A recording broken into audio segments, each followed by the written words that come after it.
السلام علیکم، میں ہوں محمد سلیم گادی اور آپ دیکھ رہے ہیں ہمارا یوٹیوب فیس بک چینل اپنا بکھر۔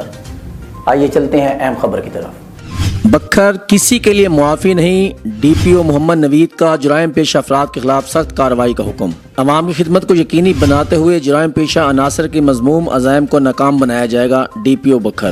سرپرائز وزٹ کا مقصد تھانوں کی مانیٹرنگ اور سروس ڈلیوری کے معیار کو بہتر بنانا، عوامی شکایات کا بروقت ازالہ ہے، محمد نوید۔ حمید گل خان کی رپورٹ کے مطابق ڈی پی او بکھر محمد نوید نے تھانہ دلے والے کا سرپرائز وزٹ کیا۔ دوران وزٹ ڈی پی او نے ایس ایچ او کو ہدایت کی کہ شہریوں کی فلاح و بہبود اور قیام امن کو یقینی بنایا جائے۔ تمام درخواستیں جو پینڈنگ ہیں ان کو سنتے ہوئے فی الفور میرٹ پر حل کریں۔ ڈی پی او نے گفتگو کرتے ہوئے کہا کہ تھانہ میں تعینات کانسٹیبل سے لے کر آفیسر تک سب کے کام کا جائزہ لیا جا رہا ہے۔ تمام اہلکاران کی ورکنگ معیار کو بہتر کرتے ہوئے کانسٹیبل سے آفیسران تک جو دوری ہے اسے بھی ختم کریں گے۔ عوام الناس کی خدمت کو یقینی بناتے ہوئے جرائم پیشہ عناصر کے مذموم عزائم کو ناکام بنایا جائے گا۔ گشت کے نظام کو پہلے سے زیادہ مؤثر کیا جا رہا ہے تاکہ شہریوں کی حفاظت کو یقینی بنایا جائے۔ کرمنل اشخاص کا محاسبہ کرتے ہوئے کرائم کو جڑ سے اکھاڑ پھینکنا ہے۔ ڈی پی او نے پولیس اسٹیشن کے ریکارڈ، فرنٹ ڈیسک، بلڈنگ، اسلحہ خانہ، مال خانہ، صفائی ستھرائی کو بھی چیک کیا۔ ایس ایچ او کو ہدایت کی کہ مقررہ کردہ اوقات کار میں تھانہ میں اپنی موجودگی کو یقینی بنائیں۔ تھانہ میں آنے والے سائلین کی عزت نفس کا خیال رکھتے ہوئے ان کے ساتھ خوش اخلاقی سے پیش آئیں اور انہیں درپیش مسائل فوری حل کیے جائیں۔ معاشرتی برائیوں کے خاتمے کے لیے مؤثر اقدامات کیے جائیں۔ اسلحہ ناجائز منشیات، جوا، کوبہ خانوں اور بلا نمبر و فیک نمبر پلیٹ والی وہیکلز کے خلاف زیادہ کارروائیاں عمل میں لائی جائیں۔ اس موقع پر ڈی پی او بکھر محمد نوید کا کہنا تھا کہ سرپرائز وزٹ کا مقصد تھانوں کی سطح پر مانیٹرنگ اور سروس ڈلیوری کے معیار کو بہتر بنانا، عوامی شکایات اور ان کا بروقت ازالہ،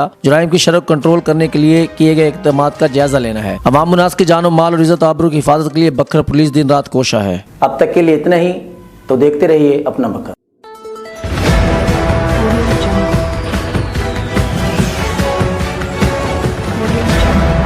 اپنا بکھر، کیونکہ یہ اپنا ہے۔